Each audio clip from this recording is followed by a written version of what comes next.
Hola, ¿qué tal están? Espero que muy bien. Una vez más les invitamos a este especie de ágora que organizamos en el Dry Martini de Barcelona. Miren, hoy vamos a tratar un tema especialmente doloso, especialmente sensible y que está siempre de actualidad. Podría empezar el speech poniendo encima de la mesa los números, las cifras de mujeres y de niños y de personas no humanas que son asesinadas, maltratadas, vejadas, ofendidas, anuladas, muertas en vida por sus parejas y sus maltratadores. Pero la tristeza y la evidencia científica y jurídica nos dice que, aunque yo ahora pusiera encima de la mesa una cifra, esta cifra mañana desgraciadamente debería incrementarse. Hoy nos ha venido a hacer compañía al No le mientas a Pinocchio, aquí en el Dry Martini de Barcelona, a la magistrada Lucía Avilés. La magistrada Avilés, permítanme que me pongo las gafas, que no me gustaría equivocarme, es Premio Menina 2022 de Delegación del Gobierno de Cataluña y candidata independiente a vocal del Consejo General del Poder Judicial. Es magistrada del Juzgado de lo Penal número 2 de Mataró y es una de las mayores expertas en violencia de género del país. Estoy encantada de que nos haya venido a ver. Jueza, magistrada Avilés, hola, ¿qué tal? Hola, ¿qué tal? Muy ¿Cómo bien, estás? muy ¿Cómo está? contenta de verla. Yo también. Yo la estoy hablando de usted, hemos hablado muchas veces en la radio, ya sabe que tengo una cierta tendencia en la cursilería. Si quiere pasamos al de tú, ¿se sentirá más cómoda? Sí, yo creo ¿Sí? que sí. Pues vamos al Sí. tú. Lucía, ¿qué es para ti la justicia? Pues la justicia, aparte de mi vocación, es una forma de garantizar derechos. Y además, si lo ponemos un poco en relación con la historia de las mujeres, yo creo que es una forma de emancipación que han tenido siempre a mano las mujeres, una forma de hacerse libres y de verse amparadas, ¿no? de alguna manera, pese a que ha habido momentos en donde bueno, pues, no se ha dado una respuesta adecuada, pero yo creo que poco a poco se ha ido avanzando y se ha ido, no sé, se ha ido haciendo algo bueno, se ha ido construyendo algo bueno, pues para mejorar la vida de las personas y sobre todo de las mujeres, niñas y niños, ¿no? Fíjate, he empezado a conversar contigo hablando de estas cifras, ¿no? Que no podemos cerrar, que desgraciadamente cada vez están sumando números y números, no solo a las muertes de las mujeres, no solo de los niños, hablaremos de violencia vicaria, sino también ahora también el chantaje despreciable a través de las personas no humanas, es decir, gatos, perros, bien, las personas que acompañan, personas humanas que acompañan en forma de mascota la vida de estas mujeres. Tú fuiste una de las primeras, por eso te dieron el premio Menina, a acuñar algo que podemos relacionar con algo que acabas de decir, ¿no? La independencia de una persona pasa sí o sí por la independencia económica, ¿no? Sí, sí, sí. Esto se ve, vamos, lo estábamos viendo en el juzgado a diario, ¿no? El cómo las mujeres venían, relataban un episodio de violencia. Normalmente en el juzgado se presta atención, no se sabe muy bien por qué, pero bueno, las inercias procesales nos llevan a esto, a que pese a que sea un relato muy largo, al final intentamos simplificarlo de alguna manera y en muchas ocasiones, aunque se esté hablando de violencia psicológica, sexual, física, económica, de cualquier tipo, al final pues nos centramos en un maltrato físico y a partir de aquí pues vamos construyendo un poco todo el proceso penal, ¿no? Lo curioso es que una de las cosas que se observan es que las violencias, primero, no son compartimentos estancos, están todas entrelazadas. Y además, en cualquier tipo de violencia siempre hay una, que es la violencia psicológica, y una modalidad de la misma, que es la violencia económica. La violencia económica es la privación intencionada y no justificada de recursos económicos propios o compartidos, ya sean pues, recursos financieros, bienes, propiedades, para evitar que la víctima pueda independizarse, pueda ser libre. Y esto es algo buscado de propósito por el agresor, precisamente para que la víctima no pueda cortar ese ciclo de la violencia, no pueda salir, no pueda pedir ayuda. Esto lo vemos en muchas ocasiones en el relato de las víctimas en el juzgado, pero se traduce también en la actuación procesal, en la conducta procesal de las víctimas. El si interpone denuncia o no interpone la denuncia, o una vez interpuesta la denuncia si continúa en el proceso o no, si mantiene su versión de los hechos en el plenario. ¿Por qué? Porque existe mucho miedo a que los recursos económicos puedan, digamos, puedan verse obstaculizados, cercenados, es decir, que el agresor deje de pagar aquello que tiene que pagar, como puede ser la mitad de una hipoteca, que el agresor puede ser que nos hunda en deudas, que concierte préstamos a nuestro nombre, que asuma deudas a nuestro nombre, como pueden ser pues, deudas de juego, deudas por toxicomanía, pues que contrate cualquier tipo de servicio a nuestro nombre, que una vez que se ha iniciado ya una crisis familiar, se ha establecido una pensión alimenticia, puede ser que no pague la pensión alimenticia. Y aquí además ya se da muy claramente una modalidad de violencia de género, que es la violencia de género vicaria. La violencia vicaria es la que se ejerce por una persona interpuesta, normalmente para causar daño a la madre. En este caso se causa daño a las hijas y a los hijos para causar daño a la madre. Estamos acostumbrados a hablar de violencia vicaria cuando son infanticidios, cuando son asesinatos, pero esta se muestra de muchas formas: abusos sexuales, violencia económica por impago de pensiones, por ejemplo. ¿Y por qué? Porque no estamos hablando, cuando hablamos de un impago de pensiones, no hablamos solamente de dinero, estamos hablando de afectación de bienes jurídicos como son la salud, el desarrollo de la personalidad, la vivienda. El dejar a un niño sin recursos económicos puede suponer que no tenga los 3 platos de comida al día, puede suponer que no pueda socializar en igualdad de condiciones al resto de sus compañeros, puede ser que no tenga un techo, puede ser que no pueda estudiar lo que tenga que estudiar, o el refuerzo que tenga que tener, o el tratamiento médico que tenga que tener, ¿no? Y entonces esto no es solamente dinero, no se puede cuantificar solamente en dinero, sino que bueno, pues están implicados otros bienes jurídicos en los que normalmente no se repara. Por eso yo creo que al final, cuando en el juzgado se planteó la necesidad de plasmar, de revelar ese negativo del relato de las víctimas, se vio claramente que ahí en muchas ocasiones lo que hay es una fuerte dependencia económica que está buscada de propósito por el agresor y que por ello es una especie de violencia económica que se da sobre todo en el delito de impago de pensiones, pero se da de múltiples formas, ¿no? Es que puede tener muchas maneras diferentes. Yo recuerdo que cuando viniste a la radio, lo estuvimos comentando, todas las entrevistas que has concedido, tú hablabas de un chantaje especialmente mezquino, que es el chantaje de: bien, tú te quieres divorciar de mí, aquí hay una casa, aquí hay unos bienes, esta casa y estos bienes me los quedo yo, si te vas. Es decir, si tú quieres continuar teniendo una vida no ya cómoda, sino una vida factible, una vida posible,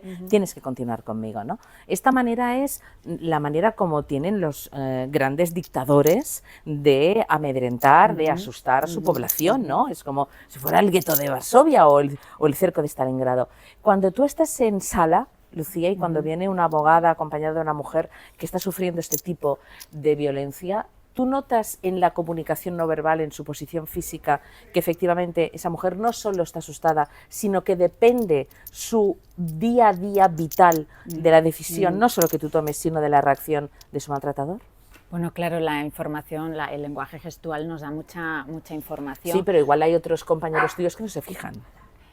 Bueno, yo creo que... No quiero criticar a ningún compañero tuyo, por Dios, pero esto también depende de la persona y de la sensibilidad. Sí, yo creo que al final, cuando estás viviendo una situación de violencia en casa, que se supone que es el lugar más seguro que debes de tener, y cuando has dado el paso de denunciar, es extraordinario denunciar, y es un paso vitalmente muy duro, y hay que poder sostenerlo, y para eso es necesario tener un círculo que te ayude a sostener ese paso. Y eso lo digo y lo enfatizo porque en muchas ocasiones perdemos de vista, especialmente en los juzgados, los profesionales, el valor de la denuncia, ¿no? El gran regalo, entre comillas, que es una denuncia, porque nos permite conocer, saber, y nos permite atajar un fenómeno delictivo, porque esto es un fenómeno delictivo. Pero fíjate, en el valor de la denuncia también el esfuerzo económico de la denunciante, porque evidentemente existe el abogado de oficio y existe el derecho de oficio, ¿no? el derecho y la obligación de sentirte defendido, pero cuando tú entras en un proceso de esas características hay un dispendio económico, el abogado, las pruebas, el procurador, incluso algún detective, es decir, no todas las mujeres, si no tienen esta independencia económica que tú decías, pueden permitirse el lujo de gastarse dinero para conseguir su libertad. Claro, en esto además es que se da una cosa muy curiosa. Bueno, efectivamente tenemos el beneficio de justicia gratuita. Si no tienes ingresos suficientes, el Estado pues te designa un abogado y un procurador de oficio. Bien, hasta ahí, bien. Pero esto que dices de te fríen a denuncias, tienes que estar... muchos agresores lo que pretenden es seguir controlando a la mujer. La violencia económica, como cualquier otro tipo de violencia de género, al final lo que determina es una sumisión y control de la mujer a cargo del agresor, del victimario, del hombre, y esa sumisión y control en este caso se hace a través del estrangulamiento económico. Vale, pues el estrangulamiento económico se puede haber generado hasta el momento de plantear la denuncia, pero también se manifiesta dentro del sistema. ¿Cómo? Con un acoso legal, y de esto poco o nada se habla, pero en muchas ocasiones lo que se ve es que lo que se hace es que hablando, por ejemplo, de un impago de pensiones, se impaga sistemáticamente la pensión alimenticia por aquello de, si quieres la pensión vas a venir y me la vas a reclamar judicialmente y te vas a gastar el dinero para reclamarme judicialmente ese pago de la pensión alimenticia. Puede estar entrelazado además, pues si ha habido un contexto previo de violencia que a lo mejor ha terminado en una sentencia absolutoria por falta de pruebas o cualquier otra terminación anómala del procedimiento, puede ser que el agresor también plantee denuncias por denuncia falsa, y al final es un periplo, o en el juzgado de familia pretenda modificaciones, al final es un periplo judicial el que se somete a la mujer, que supone un empobrecimiento emocional, económico y de todo tipo. Y esto tiene un nombre y se llama acoso legal, que es cuando el agresor, el victimario, utiliza, digamos, de manera torticera el propio sistema para hundir económicamente también a la mujer. Y ¿no? el victimario puede continuar con este acoso legal durante muchísimo tiempo. Es decir, el acoso legal tiene un fin. Te lo pregunto para que las personas que nos están viendo, yo pretendo, Ana Los y Sandra y todo el equipo de No le mientas a Pinocchio, lo que pretendemos es que alguien que nos está viendo ahora, viéndote a ti, una mujer moderna, una mujer de su tiempo, una mujer formada, una mujer justa, una mujer que sabe de qué habla y habla de lo que sabe, una mujer que tiene una especial sensibilidad y que ve lo que otras personas quizás no ven o que muchas mujeres maltratadas esconden por vergüenza, se atrevan a dar este paso, de lo que acaba de decir Lucía, de denunciar, ¿no? Este acoso legal puede ser muy largo y en el camino esta mujer va perdiendo también su autoestima. Y puede perder no solo su autoestima, sino que puede perder su fortaleza, ¿no? Y luego llegan otro tipo de patologías como el estrés postraumático. Tú sabes que hay muchas mujeres maltratadas, en un tanto por ciento muy importante, que sufren luego estrés postraumático, ¿no? Este estrés postraumático marca la vida y marca el futuro, no solo de ella, sino de las personas que la rodean. Y a mí me da la sensación que se habla muy poco de esto. Es como si cuando tú dictaminas sentencia o cualquier otro compañero tuyo dictamina sentencia, acaba todo. Y no, allí empieza muchas veces el infierno de volver a construir una vida después de años de ofensa y de vejación, ¿no? Bueno, yo creo que en general, en todo lo que tiene que ver con violencia de género, violencia contra la infancia, yo creo que las instituciones tenemos una alta responsabilidad, ¿no? Debemos estar a la altura de las denuncias, a la altura de las circunstancias, pues para proteger a la mujer, a las hijas y a los hijos. El sistema, y esto en materia de violencia económica, pues lo hemos visto, lo hemos estudiado, el sistema tiene ciertos puntos ciegos que son aprovechados por el propio victimario, porque ya les viene bien la lentitud de los procedimientos, la mala instrucción de los procedimientos. Cuando se está hablando de un impago de pensiones, no se investiga por parte del sistema, Fiscalía no pide, los jueces no pedimos, la policía no investiga. Si entran a tu casa a robar, la policía va y inspecciona toda la casa, ve por dónde han entrado, si hay herramientas, si hay vestigios, qué se han llevado, si hay huellas, se hace una pericial, se utilizan todos, se echa toda la carne en el asador, ¿no? Por así decirlo, pero cuando estamos hablando de violencia económica, cuando estamos hablando de impago de pensiones, no se investiga adecuadamente la capacidad económica del victimario y esto es importante saberlo. Porque siempre puede haber un plan B, el victimario puede tener una doble contabilidad. Exactamente, ¿no? Y sobre esta doble contabilidad pocas veces se investiga. Entonces queda en manos de la prueba que pueda aportar la mujer, en este caso a costa ya de su empobrecida economía, con lo cual en muchas ocasiones la única prueba que tenemos es la declaración de ella contra la declaración de él y una pobre consulta a lo que nosotros denominamos punto neutro, que nos da los datos oficiales, pero ahí no constan los datos no oficiales. Cuando estamos hablando, por ejemplo, de delitos contra la hacienda pública,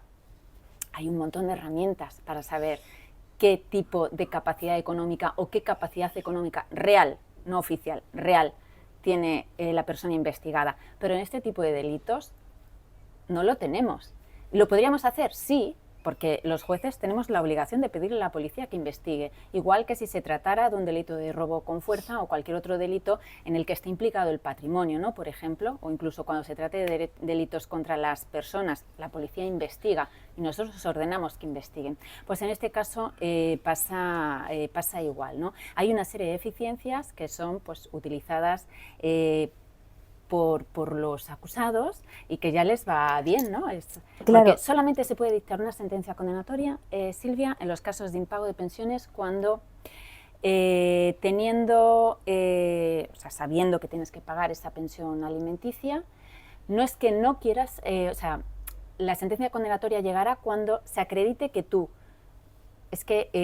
no quieres pagar esa pensión alimenticia, es decir, tienes capacidad económica, pero no te da la gana pagarla, no te da la gana porque sabes que si no la pagas esa persona las va a pasar canutas. Exactamente, de tal manera que si no se logra acreditar que esa persona tiene capacidad económica, quedará en una sentencia absolutoria. Claro, es que escuchándote ahora, y muchas personas que nos están viendo ahora, quizás entienden que, y con todo mi respeto lo digo, cuando hablamos de una mujer que ha sido asesinada, no vale quedarnos con aquella frase tan antigua y tan machista de la maté porque era mía. No es solo la maté porque era mía, la maté porque es inteligente, la maté porque no se doblega, la maté porque ve cosas que no me interesa que vea porque ni tan solo yo acepto, la maté porque no está dispuesta a bajar la cabeza, la maté porque brilla más que yo, la maté porque así de alguna manera escondo mi peculiar manera de ver el mundo, ¿no? Esta la maté no se queda solo, y solo evidentemente que es un horror, en un homicidio en primer grado, con alevosía y premeditación, es mucho más la maté, ¿no? Hoy me hablaban, y es verdad, hablaremos ahora de ello, ¿no? Que la violencia contra las mujeres no solo es una violencia física, como en el caso de La Manada, o el caso de Alves, o el caso de Jennifer Hermoso, es un caso que tiene que ver también con la violencia psicológica o con algo que se está viendo en estos momentos, que es lo que pasa en Internet, ¿no? Internet es un campo abierto para poder ser ofendida y vilipendiada, Lucía. Sí, sí, y además yo creo que es interesante destacarlo porque, y destacar también cómo las leyes, te decía al principio, la justicia al final se convierte en un instrumento de emancipación de los derechos de todos en general, pero en particular y por lo que hoy nos trae aquí, de las mujeres, de las niñas y los niños. Hace 20 años ya de nuestra ley de violencia de género, del año 2004, y hace 10 años también de la publicación en el BOE del Convenio de Estambul, ese gran convenio que a nivel del Consejo de Europa pues nos viene a decir que la violencia contra las mujeres solamente tiene una premisa, el ser mujer. Solamente siendo mujer puede ser víctima de violencia de género, que algunas veces me dicen, ¿hay algún perfil de víctima? Sí, ser mujer, ¿no? Es esto. Y al final, el cómo la legislación, tanto a nivel nacional, autonómico, a nivel del Consejo de Europa, cómo se va adaptando a esa nueva realidad social y cómo a la inversa, se adapta porque la violencia de género, la violencia contra las mujeres tiene la habilidad de adaptarse y de cambiar en función de las circunstancias. Acuérdate de la pandemia, donde también se daba más pues, un tipo de violencia de control, violencia psicológica, precisamente porque estaba condicionada por el contexto en el que se estaba produciendo. Y las nuevas tecnologías ahora pues son una herramienta muy útil para la comisión de hechos delictivos. Dime, con una especial incidencia en las víctimas, porque el grado de difusión, la inmediatez que tiene y muchas veces la imposibilidad de poder pues, acordar como una medida cautelar el que se retiren las imágenes, pues porque hay proveedores que están en muchos países y demás, pues esto hace que los daños psicológicos a las víctimas pues sean muchísimo mayores, ¿no? que Lo que estaba buscando, me ha pasado esta mañana, Ana, ¿no? Una noticia de hace un tiempo. Sientan en el banquillo por primera vez a una manada virtual por defender el mismo vídeo sexual, es decir, una mujer puede hacer con su cuerpo lo que quiera, ¿no? Y puede tener el sexo que quiera, porque el placer es importantísimo para vivir y para sentirnos mujeres, ¿no? Que a partir de aquí nos demonicen y nuestra intimidad se haga pública es una manera de maltrato, y es muy importante, yo creo, que por primera vez se hayan sentado en el banquillo estos individuos. Bueno, eso además es un delito de revelación de secretos, es decir, el solo hecho de difundir un vídeo que te ha llegado a tu teléfono móvil, pues que hace referencia pues a la intimidad, en este caso me parece que era de una pareja, el solo hecho de difundirlo y compartirlo, eso también es delictivo, ¿no? Y yo creo que es un buen aviso bueno, pues a todos estos chats que aparecen por Telegram, por WhatsApp, por tal, donde se están pues a lo mejor compartiendo cosas que no, pues que de ese tinte, ¿no? Y una vez más pues nos pone en manifiesto el cómo, bueno, pues se va adaptando. Estábamos hablando de manadas digamos físicas, ¿no? En relación a las violaciones grupales, y ahora estamos hablando de manadas virtuales, de manadas virtuales pues para la difusión y de estos vídeos. Que son terribles. Hablabas de esta manada física, evidentemente estamos hablando del caso de la manada. Leí unas declaraciones tuyas que me parecieron muy interesantes, ¿no? Cómo se criminaliza a la mujer antes de la agresión. Bueno, quizás iba bebida, quizás iba vestida de manera provocativa, algo que solo nombrarlo me parece antiguo, machista y retrógrado. Probablemente no se zafió lo suficiente, imagínense lo que podía pasar a esa mujer, no quiero ni pensarlo. Y 3, como ha rehecho su vida, tan mal no puede estar. Claro, aquí falta una cosa básica fundamental, que es educación. Educación en valores, educación en feminismo, porque yo creo que es muy difícil ser juez, ser mujer y no ser feminista. Lucía, debe ser muy complicado, ¿no? Pues yo siempre lo digo, no se puede ser juez sin ser feminista. Yo creo que es, al final redunda, ¿no?, en la idea de justicia.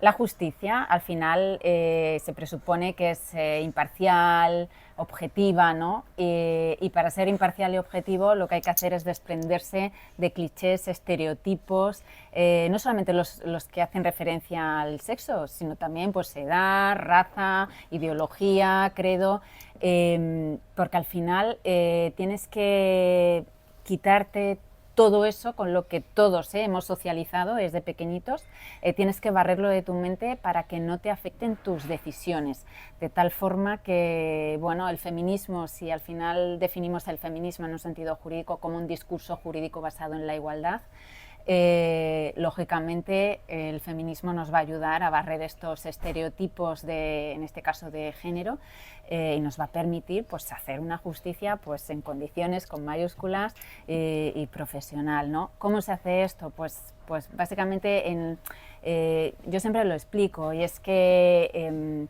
cualquier tipo de profesión, cualquiera de los que estamos aquí hemos socializado pues en una sociedad pues con unos determinados valores, ¿no? Si la sociedad es machista, pues lógicamente pues todos de alguna manera o de otra pues hemos bebido de esas de esos sesgos de género o sesgos de cualquier otro tipo, ¿no? ¿Qué pasa? Que a la hora de ser adultos, cuando ejercemos nuestra profesión, claro, pues el panadero en su ámbito, pues a lo mejor podrá hacer algún comentario machista o no sé, o en el ámbito del periodismo y tal, pero sí que en mi profesión y formando parte de un poder del Estado, el hecho de que las conductas judiciales, las resoluciones judiciales, los procesos judiciales tienen un impacto directo en la vida de las personas, esto nos tiene que hacer aún más conscientes y responsables de esa responsabilidad institucional que tenemos de neutralidad y de imparcialidad, ¿no? Fíjate. Y esto se corrige con la formación. Claro, con la formación. Ahora hablaremos de esta sesión que ofreciste en el Colegio de Abogados de Mataró sobre la violencia vicaria que se ejerce también en las personas no humanas, ¿no? Es decir, intentar que aquella mujer no se vaya de casa, no se divorcie, tenerla sometida, no a través del niño, sino a través del perro, que es ya, vamos, si con un niño es una bajeza moral impresentable, con un perro también, evidentemente, bajo mi punto de vista también lo es. Pero voy a quedar con algo que acabas de decir, la formación de los jueces. Claro, yo creo mucho en la suerte.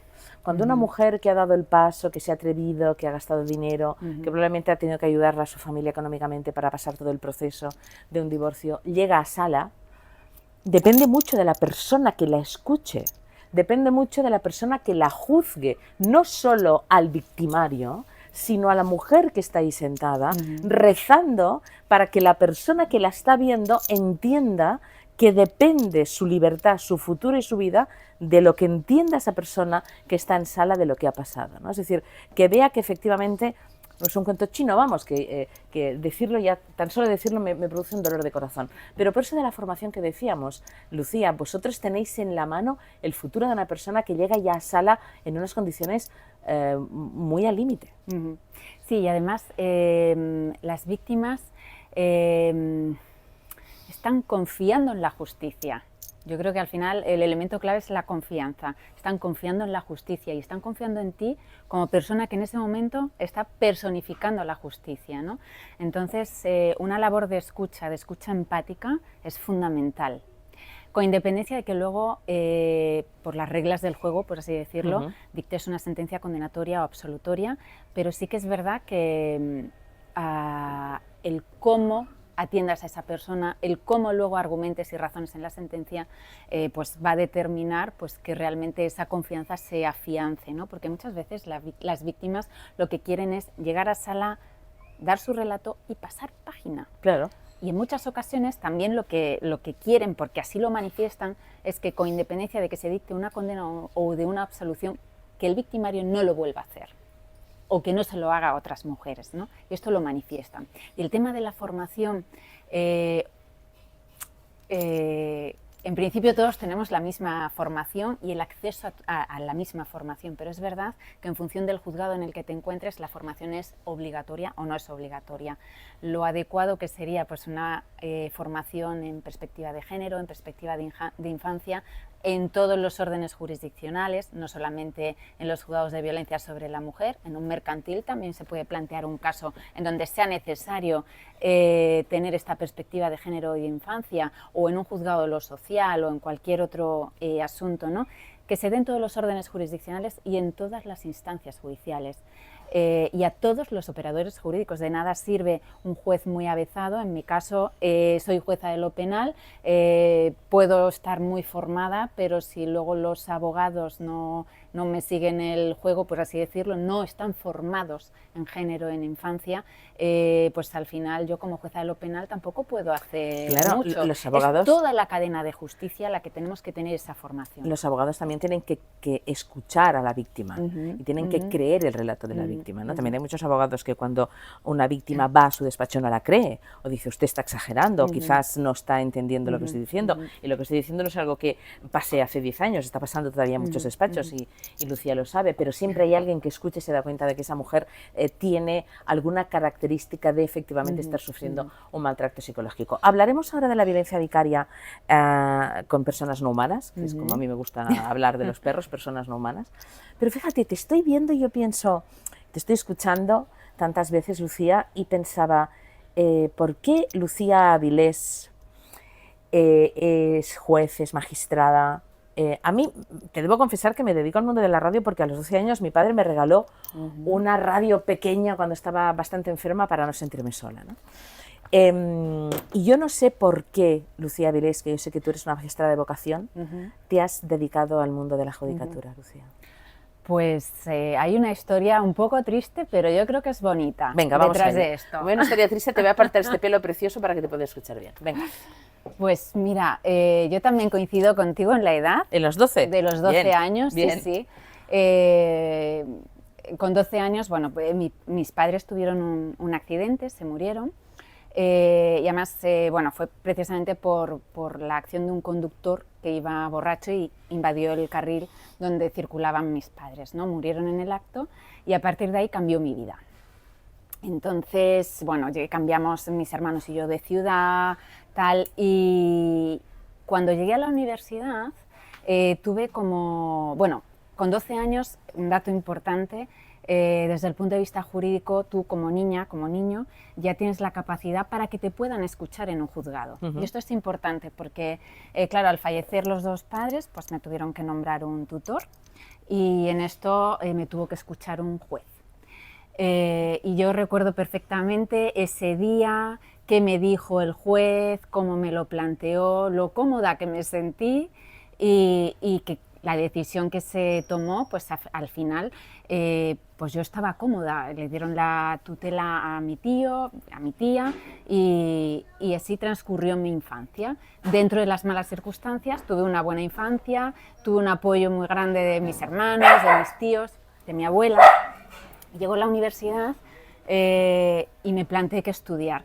Yo necesitaba dar mucho, digamos, necesitaba comprender qué es aquello que me había pasado y por qué me había pasado. Y a mí me gustaba mucho escribir y tenía como una vena como muy creativa, dibujaba, tal. Y quise ser primero escritora, luego periodista. Afortunadamente me quitaron las ganas de ser periodista, pues sí. Porque luego vendría otra, porque luego me vendría la idea de decir, de estudiar Derecho. Pensé que era una buena carrera, que me permitiría pues luego muchas opciones que de momento no tenía muy claras, pero estaban ahí abiertas y de alguna manera seguramente me ayudaría, pensaba yo, a entender eso que me había pasado, ¿no? Cuando estaba en cuarto de carrera empecé a pensar, pues ¿por qué no judicatura? ¿Por qué no preparar judicatura? Y llegó quinto de carrera, al final de la carrera, y empecé a buscar un preparador. Para preparar las oposiciones, pues normalmente te buscas un preparador, un magistrado, una magistrada que ya esté ejerciendo y bueno, pues te va guiando en ese arduo proceso que es una oposición. Además, las oposiciones a judicatura pues son unas de las más duras que hay y bueno, me encontré con un juez maravilloso que enseguida me dijo yo te preparo y cuando llegué a mi casa y le expliqué a mi tía que ya había encontrado por fin un preparador que me iba a enseñar, a guiar y tal, y le dije el nombre y me dijo, pero ¿no te acuerdas de él? No me lo puedo creer, el mismo juez que te... Sí, y entonces yo de alguna manera pensé que mi círculo vital en ese momento se había cerrado y aquello que hablábamos antes de empezar la entrevista de que todos tenemos una misión en la vida, yo me encontré con que, de alguna manera había encontrado, pues, no sé, pues esa, digamos, esa línea de puntos que se me había escapado o que yo pensaba que se me había escapado con 12 años.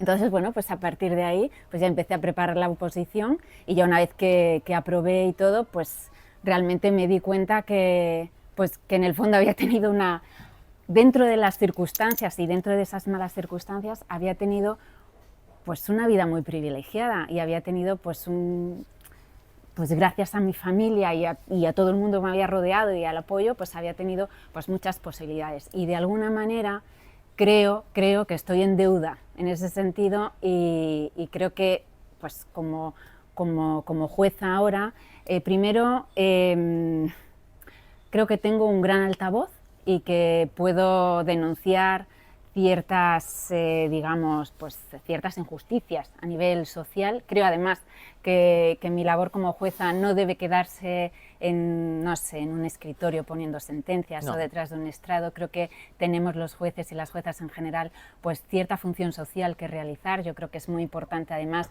el saber acercar a la ciudadanía también el qué hacemos, cómo lo hacemos y por qué lo hacemos en los juzgados. Y luego aparte hay algo que creo que las mujeres, las niñas, no tienen referentes suficientes, yo no los tuve.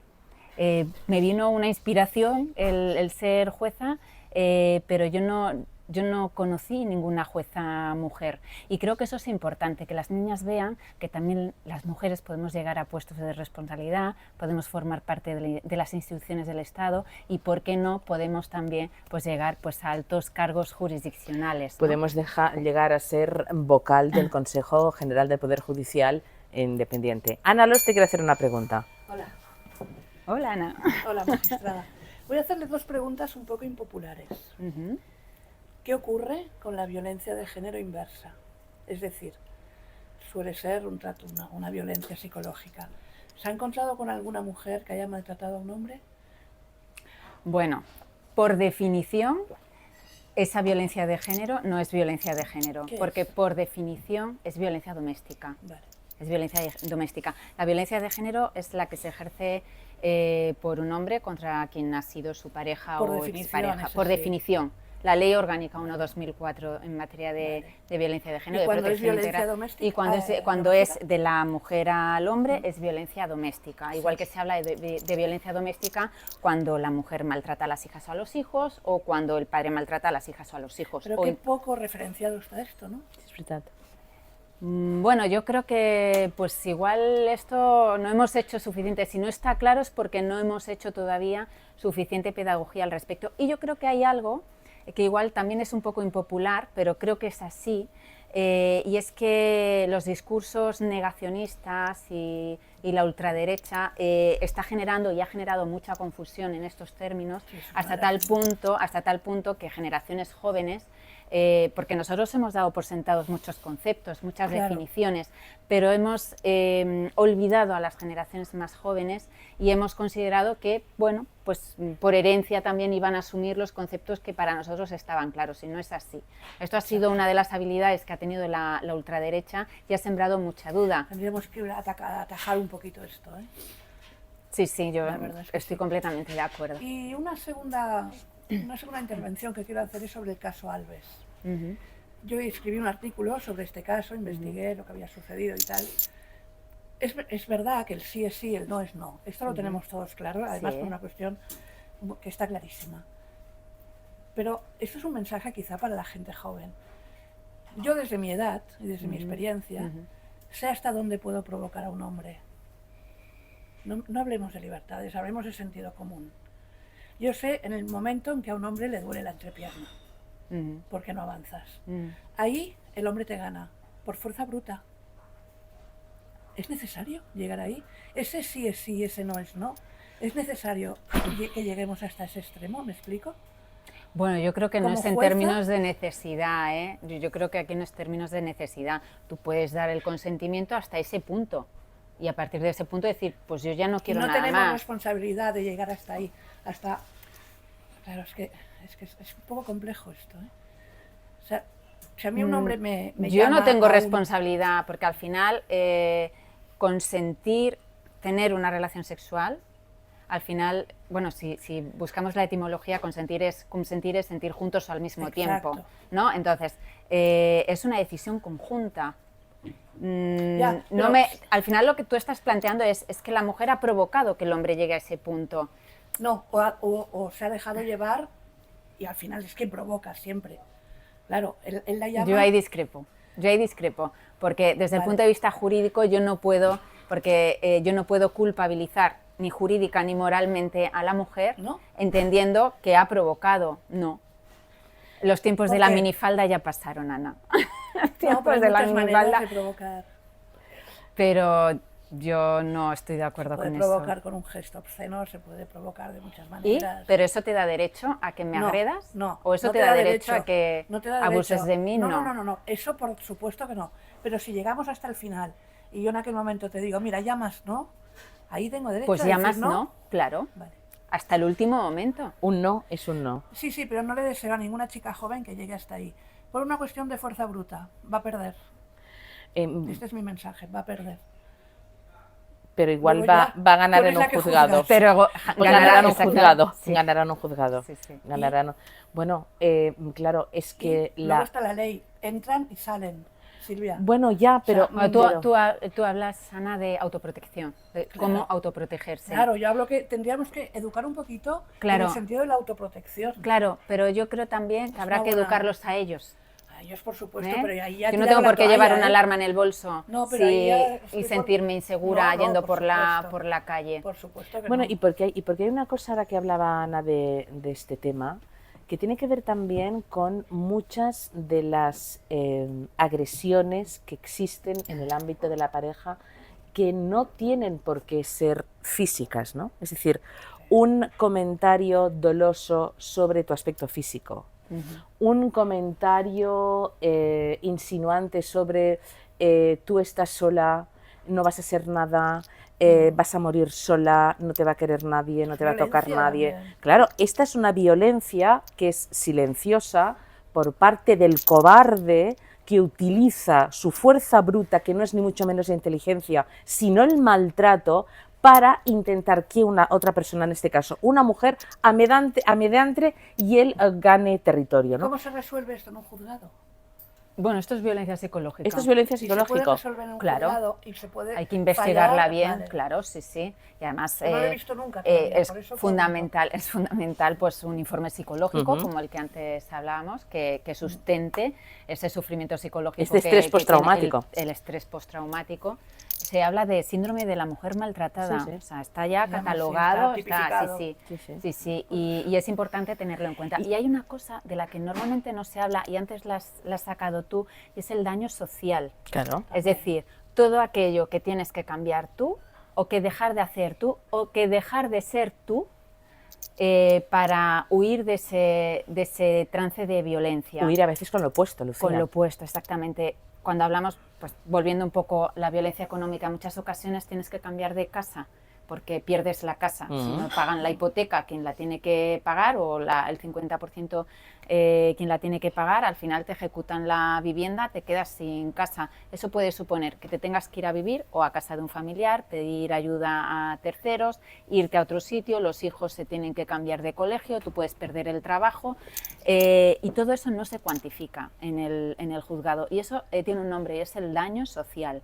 Y cuando se cuantifica, lo que se ve es quién podrías haber sido tú de no haber sufrido ese tipo de violencia, tú y tus hijos.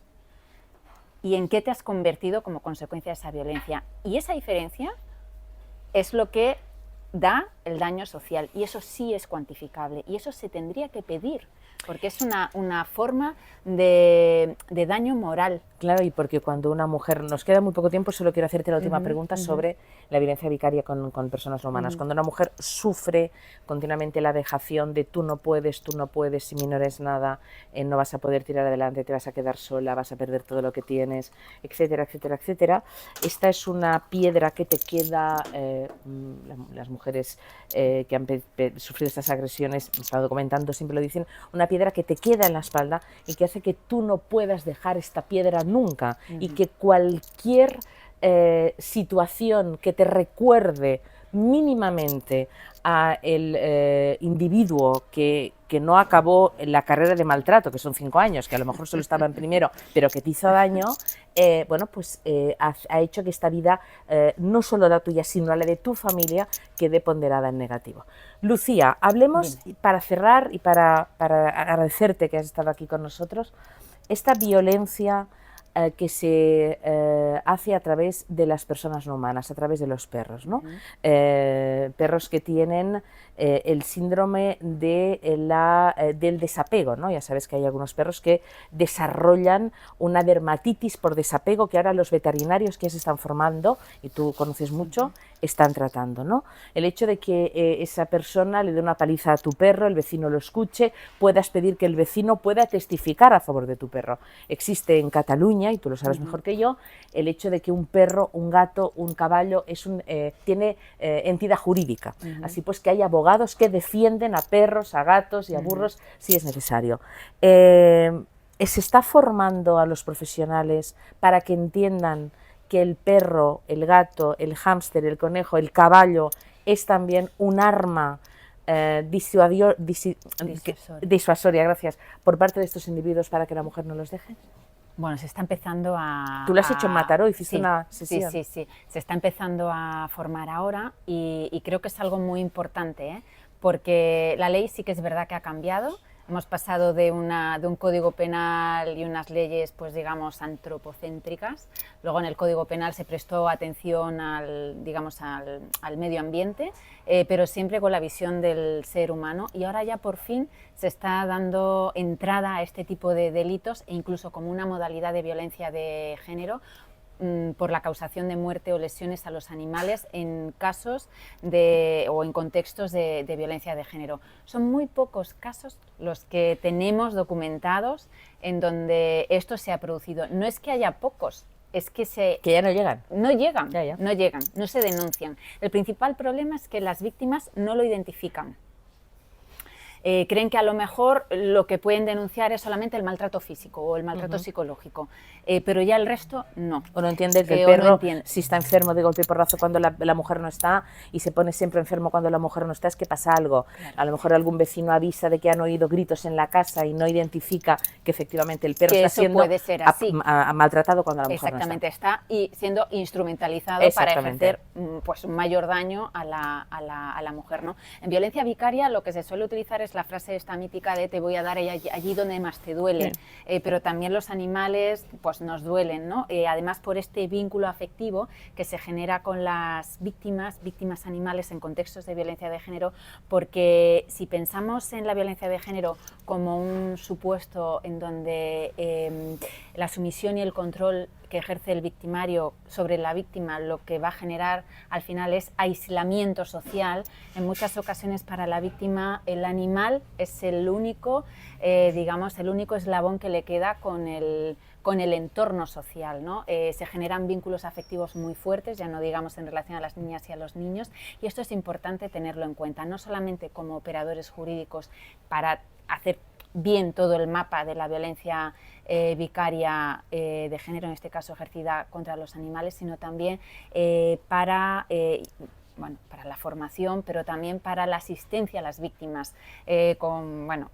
Comentábamos también en Mataró la necesidad de que se creen casas de acogida, programas específicos que puedan acoger a las mujeres, a las hijas y a los hijos, pero también a los animales de compañía, que yo creo que es muy, muy importante, y sobre todo la formación que empieza pues, desde la policía, para que pueda detectar cuando va a un domicilio qué está sucediendo también con los animales, para que pueda ver que el posible maltrato al animal es ya un elemento de riesgo para las hijas, hijos y para las madres. Quien maltrata a un animal pues muy probablemente acabará maltratando también a las personas de su familia, ¿no? Rapidísimo, Lucía, diferencia entre maltrato y negligencia.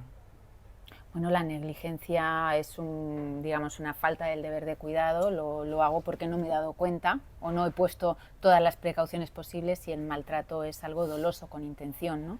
Intencionadamente te hago daño, ya sea en cualquiera de sus modalidades. Es importante esta diferenciación. No tenemos más tiempo, pero yo estoy segura, mira, ahí tenemos la cámara, estoy segura que alguien nos está viendo, alguna mujer quizás, que te ve y dice, bueno, es posible, lo puedo conseguir, puedo tomar la decisión de denunciar. ¿Qué le dirías, Lucía?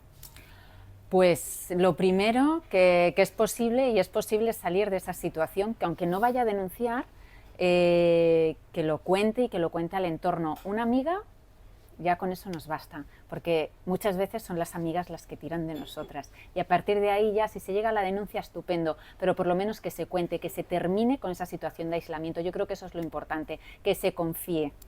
Pues esperemos que sea así, que se confíe y que una empiece a volar y empiece a recordar quién es. Lucía Vilés, muchas gracias. Gracias a ti. Gracias. Siempre. A ti siempre. Hasta la próxima.